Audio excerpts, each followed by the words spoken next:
أعوذ بالله السميع العليم من الشيطان الرجيم ونفخه ونفسه وهمزه بسم الله الرحمن الرحيم الحمد لله رب العالمين والصلاة والسلام على سيدنا محمد وعلى آله وصحبه أجمعين اللهم انفعنا بما علمتنا وعلمنا ما ينفعنا وزدنا علما. Assalamualaikum warahmatullahi wabarakatuh. Tuan-tuan dan puan-puan kaum muslimin yang dimuliakan oleh Allah Subhanahu wa taala. Pertama sekali saya ingin merafakkan kesyukuran kehadrat Allah Subhanahu wa taala kerana dengan izin limpah kurnianya dapat saya insya-Allah sekali lagi pada malam ini bersama dengan tuan-tuan dan puan-puan para pendengar Radio IKIM pada malam ini. Terlebih dahulu saya ingin mengucapkan ribuan terima kasih kepada pihak IKIM Radio kerana masih memberikan ruang untuk sama-sama saya menyampaikan sedikit huraian hadis-hadis 40 yang dihimpun oleh Al-Imam An-Nawawi. Tuan-tuan dan puan-puan yang dirahmati oleh Allah Subhanahu wa taala, pada malam ini saya akan cuba membicarakan hadis yang ke-22. Sebenarnya semua hadis-hadis yang dipilih oleh Imam An-Nawawi di dalam kitab Al-Arba'in An-Nawawiyah ini merupakan hadis-hadis yang sangat besar pengertian dan pedoman yang dapat kita ambil daripadanya. Matanya berbunyi begini. An Abi Abdullah Jabir ibni Abdullah al-Ansari radhiyallahu anhuma anna rajulan sa'ala Rasulullah sallallahu alaihi wasallam faqala ara'aita idza shallaitu as-salawatil maktubat wa sumtu ramadana wa ahlaltu al-halala wa harramtu al-harama wa lam azid ala dhalika shay'an adkhulul jannah qala na'am rawahu Muslim. Yang bermaksud Abu Abdullah Jabir bin Abdullah Al-Ansari menyatakan, meriwayatkan, mengkisahkan bahawa terdapatnya seorang lelaki yang telah bertanya kepada Rasulullah sallallahu alaihi wasallam, "Ya Rasulullah, apa pendapat Tuan sekiranya aku menunaikan sembahyang fardu 5 kali sehari semalam dan aku menunaikan puasa di bulan Ramadan dan aku menghalalkan apa yang halal di dalam Islam dan aku mengharamkan apa yang haram di dalam Islam dan aku tidak menambah sesuatu yang lain daripada apa yang aku nyatakan ini. Apa pendapat Tuan? Adakah aku akan masuk ke dalam syurga?" Lalu baginda Rasulullah sallallahu alaihi wasallam menjawab, "Ya, anda akan masuk ke dalam syurga." Tuan-tuan dan puan-puan yang dirahmati oleh Allah Subhanahu wa taala, hadis ini mempunyai beberapa pengajaran yang dapat kita fahami berdasarkan apa yang dihuraikan, disyarahkan oleh para ulama. Apabila kita merenungi hadis ini, yang pertamanya kita dapat melihat satu poin yang paling penting sebagai mukadimah kepada perbicaraan hadis ini, ialah kita dapat melihat bagaimana para sahabat Nabi SAW merupakan golongan yang mempunyai satu misi dan mission di dalam kehidupan dunia mereka ini, iaitu mereka sentiasa bertanya kepada Nabi SAW amalan-amalan yang boleh menyampaikan mereka kepada syurga. Mereka sentiasa memperlihatkan kerinduan mereka kepada syurga dan bagaimana jalannya untuk mendapat syurga. Pendek kata, daripada hadis ini kita dapat faham bahawa syurga merupakan matlamat yang tertinggi yang ingin dicapai oleh para sahabat Nabi, kesan daripada pendidikan Rasulullah sallallahu alaihi wasallam. Sebab itu, disebabkan syurga Allah itu, sebab segala-galanya berada di dalam syurga, segala nikmat yang hakiki itu, pertemuan manusia dengan Allah itu pun berlaku di dalam syurga. Maka kerana itu para sahabat dalam fikiran mereka tidak ada lain. Mereka sentiasa membayangkan bagaimana amalan-amalan yang mereka lakukan di dunia ini dapat menyampaikan mereka kepada nikmat yang paling besar ini. Dengan sebab itulah, kalau kita cuba renung pada malam ini, dengan sebab itulah di dalam diri para sahabat tidak ada perasaan dendam dan dengki di dalam kehidupan mereka. Kalau misalnya kita mendambakan habuan-habuan dunia, maka dari situlah boleh timbulnya perasaan dendam, perasaan dengki, kerana jawatan-jawatan besar, habuan-habuan besar yang ada di dalam dunia ini amatlah terbatas, berbeza dengan syurga Allah di akhirat nanti. Sebab itu bagi orang yang meletakkan syurga Allah sebagai sasaran tertinggi dalam kehidupannya, maka orang seperti ini hatinya sentiasa bersih.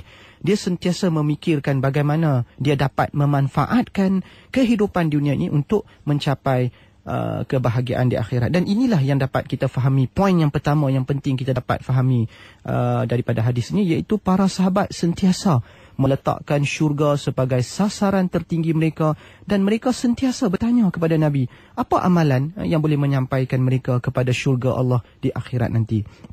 Sebagai satu contoh yang lain, dalam satu hadis yang lain yang sahih, ada seorang pemuda bertanya, "Ya Rasulullah sallallahu alaihi wasallam, akhbirni bi amalin yudkhiluni al-jannah."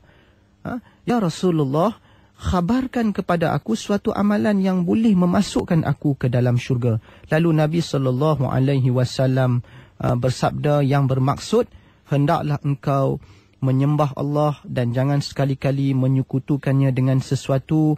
Hendaklah engkau mendirikan sembahyang, hendaklah engkau menunaikan zakat, hendaklah engkau menyambung tali silaturahim sesama kaum kerabat. Jadi pendek kata, secara ringkasnya, memang mendambakan syurga Allah adalah paksi kehidupan semua para sahabat, dan kita sebagai orang Islam yang hidup pada zaman ini mesti kita ikut sifat yang terpuji yang ada dalam diri para sahabat.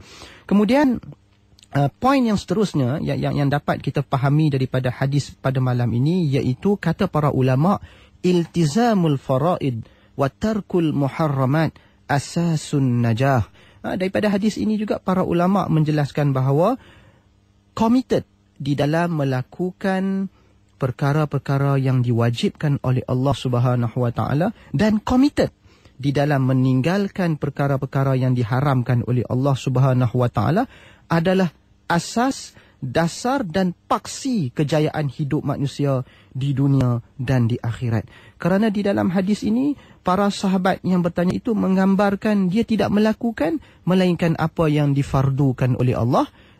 Kemudian dia melakukan apa-apa yang dihalalkan oleh Allah, dan dia meninggalkan apa-apa yang diharamkan oleh Allah, dan dia tidak bercadang untuk melakukan sesuatu yang lain daripada yang demikian. Maksudnya dia tidak bercadang untuk melakukan amalan-amalan sunat tambahan. Maka dengan pertanyaan seperti itu, Nabi SAW memperakukan dia akan masuk syurga andai kata dia benar-benar melakukan seperti apa yang dia sebut. Kerana itu para ulama menyatakan bahawa menjaga perkara-perkara yang wajib, meninggal perkara-perkara yang haram, ini adalah menghalalkan apa yang halal, maksudnya kita melakukan perkara-perkara yang halal, mengharamkan apa yang haram, maksudnya kita meninggalkan perkara-perkara yang diharamkan oleh Allah Subhanahu Wa Taala. Seandainya kita sebagai seorang Islam committed di dalam melakukan perkara-perkara tersebut, maka adanya di sana jaminan daripada Nabi sallallahu alaihi wasallam,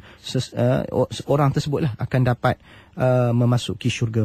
Kemudian ada satu hadis lagi yang saya nak berkongsi pada malam ini bersama tuan-tuan dan puan-puan yang dimuliakan oleh Allah Subhanahu Wa Taala. Dalam satu hadis yang lain, anna Rasulullah sallallahu alaihi wasallam qala, ma min abdin yusalli as-salawatil khamsi wa yasumu ramadana wa yukhriju zakata wa yajtanibul kaba'ira as-sab' illa futihat lahu abwabul jannah yadkhulu min ayyiha sya'a, thumma tala in tajtanibu kaba'ira ma tunhauna anhu nukaffir ankum sayyi'atikum wa nudkhilkum madkhalan karima.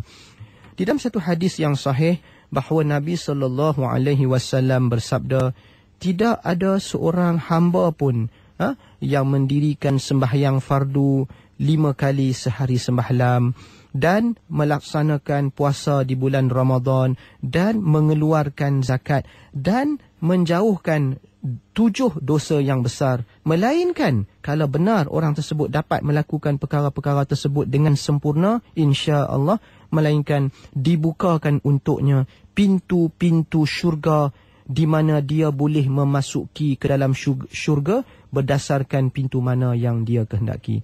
Jadi hadis yang baru saya bacakan ini juga hampir sama dengan hadis yang pertama tadi, menggambarkan kepada kita sebenarnya jalan untuk sampai ke syurga. Kalau kita sanggup melakukan apa yang difardukan oleh Allah, seperti sembahyang 5 kali sehari semalam, puasa di bulan Ramadan, kita bayar zakat, dan kita cuba menjauhkan diri kita daripada terutamanya dosa-dosa yang besar yang dijanjikan oleh Allah dengan siksaan yang pedih di akhirat nanti. Seperti apa? Seperti berzina. 7 dosa yang besar yang dalam hadis tadi menurut para ulama adalah seperti berzina, meminum arak, melakukan sihir, menuduh orang lain melakukan zina, membunuh dengan sengaja, membunuh orang lain dengan sengaja, melibatkan diri dengan riba, melarikan diri di dalam medan peperangan. Itu antara 7 dosa besar yang dinyatakan oleh para ulama. Andai kata kita dapat mengawal hidup kita, jauhkan diri daripada dosa-dosa besar, dan kita menjaga fardu sembahyang 5 kali sehari semalam, puasa dan zakat, insya-Allah dengan kita ikhlas melaksanakan perkara-perkara tersebut, ada peluang dan ada ruang untuk kita masuk ke dalam syurga dengan rahmat dan limpahan kurnia Allah Subhanahu wa taala. Sebab itu di sini tuan-tuan dan puan-puan yang dirahmati Allah, kita dapat melihat bahawa hadzal din yusrun, bahawa agama Islam ini sebenarnya mudah. Agama Islam ini sebenarnya mudah. Agama Islam ini mewajibkan kita perkara-perkara yang di dalam ruang kemampuan kita untuk melaksanakannya. Tidak ada di dalam Islam amalan-amalan yang berat. Seperti sebagai contohlah, mungkin kita kena bertapa di bukit-bukit mana sampai 40 hari. Kita terpaksa melakukan perkara-perkara yang berat-berat, perkara-perkara yang tidak tertanggung oleh diri kita. Kita terpaksa menyiksa diri kita. Tidak ada di dalam Islam. Sebab itu di dalam membahaskan hadis ini, ulama Islam mengatakan ini menunjukkan Islam adalah agama yang yusrun, mudah. Boleh kita lakukan perkara-perkara yang ditaklifkan oleh Allah, itu mudah, boleh kita lakukan. Artinya jalan ke syurga itu insya-Allah merupakan suatu peluang yang boleh dinikmati oleh semua umat Islam yang hidup di dunia ini, tanpa mengambil kira jawatan, pangkat dan kedudukannya, sama ada dia sebagai seorang ketua negara ataupun dia seorang kerani ataupun dia seorang buruh. Apa saja jawatan yang kita pegang dalam kehidupan dunia yang fana ini, kalau kita melakukan apa yang telah saya sebutkan tadi, insya-Allah kita ada ruang untuk mendapat nikmat Allah yang kekal abadi, iaitu syurga di akhirat. Kita tidak perlu menjadi seorang profesor misalnya untuk masuk ke dalam syurga. Kita tidak perlu menjadi seorang ulama terbilang sebagai contoh baru boleh masuk ke dalam syurga. Kita tidak perlu menjadi seorang Muslim yang terkenal di sana sini baru boleh masuk ke dalam syurga. Malah andai kata kita sebagai seorang Islam yang tidak dikenali oleh orang pun, tetapi kita jaga amalan wajib, kita meninggalkan yang haram, kita ada ruang insya-Allah untuk masuk ke dalam syurga Allah. Dan syurga Allah adalah nikmat, adalah tempat di mana Allah tunjukkan keredaannya kepada kita. Sebab itu tidak ada matlamat, ultimate purpose yang harus menjadi matlamat di dalam jiwa kehidupan kita insya-Allah selepas ini, melainkan syurga Allah Subhanahu Wa Taala. Ada di sana banyak ayat-ayat Al-Quran yang menjelaskan tentang Islam itu adalah agama yang mudah di dalam ruang kemampuan kita untuk melakukannya. Seperti sebagai contoh firman Allah Subhanahu Wa Taala di dalam surah Al-Baqarah ayat 185, yuridullahu bikumul yusra wala yuridu bikumul usra. Allah Subhanahu Wa Taala menghendaki kemudahan kepada kamu sekalian, dan dia sama sekali tidak menghendaki kesusahan ke atas kamu sekalian. Jadi itu antara pengajaran yang dapat kita ambil daripada hadis tadi. Begitu juga para ulama di dalam membincangkan hadis yang kita bincangkan pada malam ini, iaitu hadis yang ke-22. Hadis yang ke-22. Para ulama mengatakan hadis ini juga menunjukkan di dalam hadis ini, kalau kita balik kepada maksud hadis itu, tidak pula sahabat yang bertanya itu menyebut tentang kewajipan menunaikan zakat dan kewajipan menunaikan haji di dalam hadis yang asal kita baca tadi.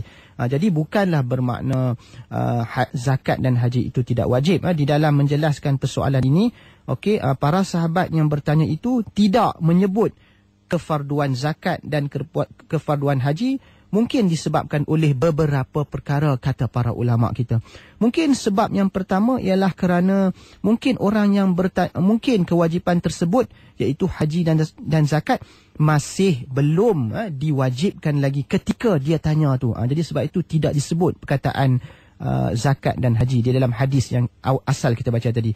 Dan begitu juga mungkin juga kenapa sahabat yang bertanya ini tidak menyebut perkataan zakat dan haji, mungkin kata para ulama kerana mungkin dia tidak ditaklifkan dengan kewajipan zakat dan haji kerana dia adalah seorang yang miskin, yang di luar kemampuan untuk dia untuk membayar zakat dan di luar kemampuan untuk dia untuk menunaikan haji atas sebab-sebab yang tertentu. Itu cara para ulama mengulas tentang hadis ini.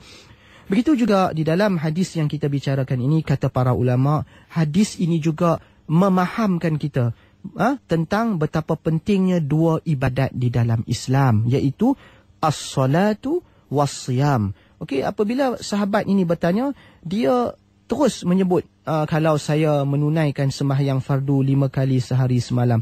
Ini menunjukkan, kata para ulama, menunjukkan bagaimana as-salatu itu, sembahyang itu menduduki tempat yang sangat-sangat tinggi dan besar di dalam jiwa para sahabat. Maknanya sembahyang tu menduduki dianggap sebagai satu perkara yang paling penting di dalam kehidupan para sahabat, sehingga bila dia tanya, itu yang disebut dulu, iaitu sembahyang. Sebab itulah saya ingin menyatakan di sini bahawa sebagai umat Islam, kalau kita ingin berjaya di dalam kehidupan kita dunia dan akhirat, sesibuk mana sekalipun kita mesti menjaga sembahyang kita 5 kali sehari sembahyang. Kita tidak boleh sama sekali meninggalkan sembahyang fardu selama mana akal kita masih lagi waras dan boleh berfikir secara waras. Kita wajib menunaikan sembahyang.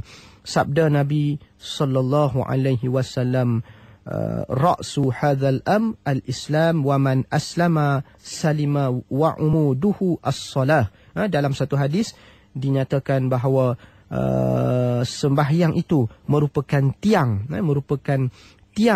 di dalam agama Islam, menunjukkan andai kata adalah di kalangan umat Islam yang meninggalkan sembahyang, artinya dia telah merobohkan asas paksi tapak Islam itu sehingga rosaklah agama yang ada di dalam diri dia. Di dalam satu hadis yang lain yang ingin saya sebut di sini, sabda Nabi sallallahu alaihi wasallam, bainar rajul wal kufri tarkus salati. Ini adalah satu hadis yang sahih di mana Nabi sallallahu alaihi wasallam menyatakan perbezaan di antara seorang muslim dan kekufuran itu adalah meninggalkan sembahyang. Maksudnya yang membezakan kita dengan orang-orang yang bukan Islam apa? Kita makan, orang bukan Islam pun makan. Kita pergi kerja, mereka pun pergi kerja. Seolah sama saja kehidupan kita dan mereka. Namun ada sesuatu yang membezakan kita dengan orang yang bukan Islam, iaitu mendirikan sembahyang, menyembah Allah Subhanahu Wa Taala 5 kali sehari semalam.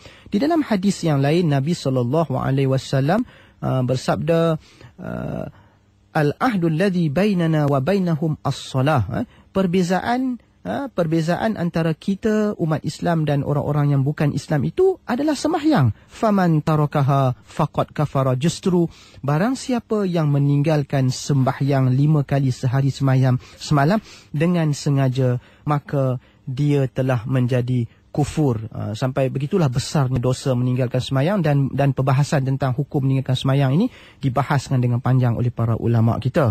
Dan begitu juga di dalam hadis ini juga, kata para ulama, sahabat yang bertanya itu disebut dua ibadat. Kerana dua ibadat inilah yang dianggap sebagai teras, ibadat yang sangat penting di dalam Islam yang tidak boleh ditinggalkan oleh kita. Sama ada kita kaya atau kita miskin, apa sahaja jawatan yang kita pegang kita tinggalkan. Jadi pertama sembahyang, dan yang kedua ibadat yang penting dalam Islam adalah as-saum, iaitu berpuasa.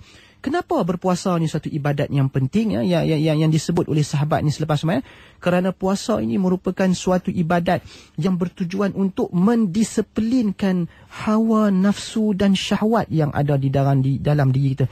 Kerana tanpa pendisiplinan nafsu dan syahwat, khususnya nafsu yang berkaitan dengan perut kita, nafsu makan dan minum kita, tanpa pendisiplinan nafsu tersebut, kita tidak dapat menjadi seorang Muslim yang baik, Muslim yang soleh.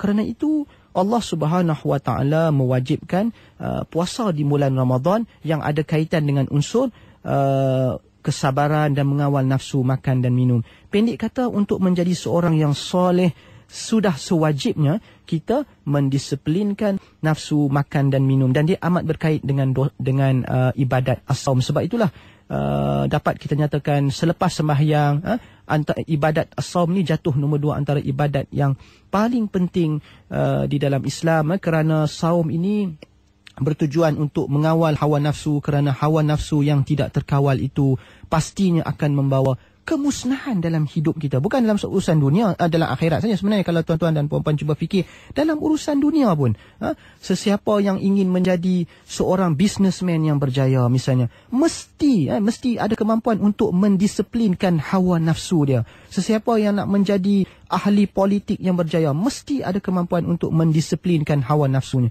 Ini menunjukkan kepada kita bahawa pendisiplinan hawa nafsu ini, mendisiplinkan dorongan hawa nafsu ini, carnal desire dalam diri kita ini, adalah satu benda yang tak dapat dielakkan untuk mendapat kejayaan, sama ada kejayaan di dunia ataupun kejayaan di akhirat. Sebab itulah ibadat puasa ini menduduki suatu kedudukan yang sangat penting di dalam Islam.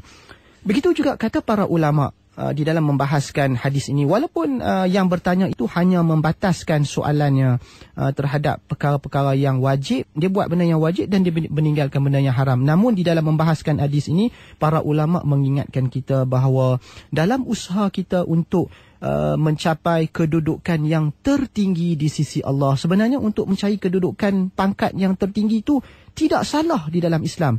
Cuma yang salah tu sasaran kita tu, nak mencari ketinggian di dunia, itu yang silap. Yang diperlukan dalam Islam ni, kita hendak mencari ketinggian pangkat yang tertinggi, tetapi di mana? Tinggi di sisi Allah Subhanahu Wa Taala. Itu yang kita kena ingat sebagai seorang Islam. Mencari pangkat dan kedudukan tertinggi itu memang digalakkan dalam Islam, tetapi ketinggian di mana? Ketinggian di akhirat nanti, mendapat duduk di syurga yang tertinggi, mendapat makam yang tertinggi di sisi Allah. Inilah yang seharusnya menjadi idaman kita sebagai seorang Islam. Sebab tu dalam membahaskan hadis ini, para ulama menjelaskan bahawa untuk mencapai tingkatan yang tertinggi adalah begitu penting, selain daripada kita melakukan perkara-perkara yang wajib, kita jangan lupa selama sekali membanyakkan melakukan perkara-perkara yang diistilahkan sebagai an-nawafil. Dengan banyak kita melakukan perkara-perkara sunat, seperti sembahyang sunat, puasa sunat, bersedekah, melakukan kebaikan kepada orang, membantu orang. Pendek kata, dengan kita melakukan banyak perkara-perkara sunat selepas wajib, maka inilah kita melakukan perkara yang sunat. Kita bukan saja kita meninggalkan perkara yang haram, malah perkara-perkara yang dianggap sebagai makruh pun kita tinggalkan juga di dalam kehidupan kita. Maka seandainya kita dapat melakukan tersebut, maka ini adalah jalan untuk kita mencapai makam yang paling tinggi di sisi Allah Subhanahu Wa Taala. Sebab itu sebagai seorang Muslim, sebagaimana yang dinyatakan oleh Syekhul Islam Imam Ibn Taymiyah, beliau menyatakan di dalam karya beliau bahawa sebagai seorang Islam, kita semestinya mempunyai cita-cita. Cita-cita apa? Cita-cita untuk mencapai kedudukan yang tertinggi sekali di dalam kehidupan kita. Kita mesti ada cita-cita. Kita mesti ada mission untuk mencapai, untuk menjadi seorang Muslim yang terbaik. Terbaik di mana? Terbaik di dalam pandangan Allah.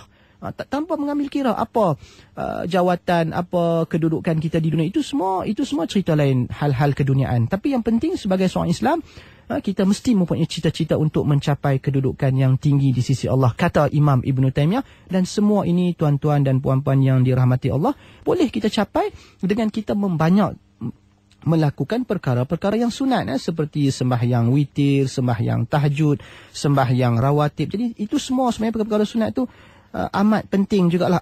Sifat al-ghulu, keterlaluan. Keterlaluan ni misalnya kita anggap makan daging tak boleh kerana dia boleh membuatkan hati kita keras, sebagai contoh. Kita mula mengharamkan benda-benda yang baik. Ini juga tidak dibenarkan oleh Islam. Pendek kata, kita mesti kembali kepada pedoman Allah SWT. Apa yang halal itu kita anggaplah sebagai halal, dan kita nikmatilah perkara-perkara yang halal itu menurut kadar yang diizinkan oleh Allah Subhanahu wa ta'ala.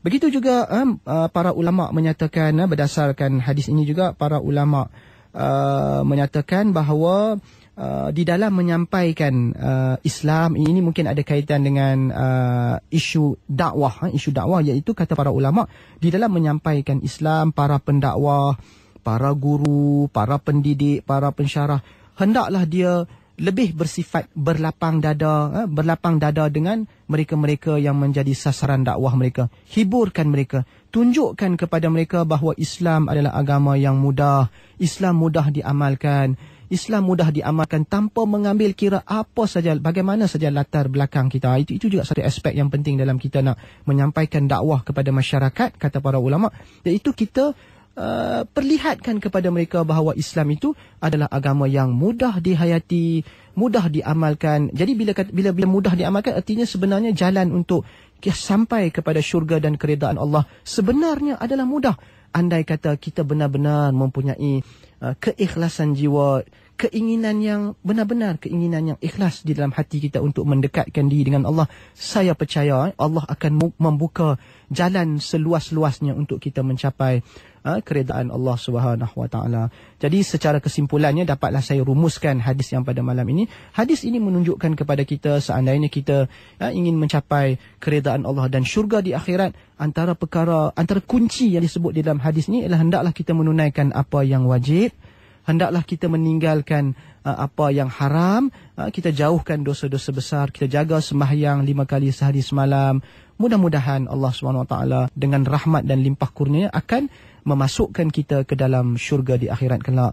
Saya rasa mungkin setakat itu saja yang dapat saya sampaikan pada malam ini. Saya minta ampun dan maaf atas sebarang kesilapan di dalam penyampaian ini.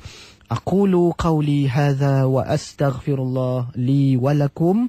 Wassalamualaikum warahmatullahi wabarakatuh.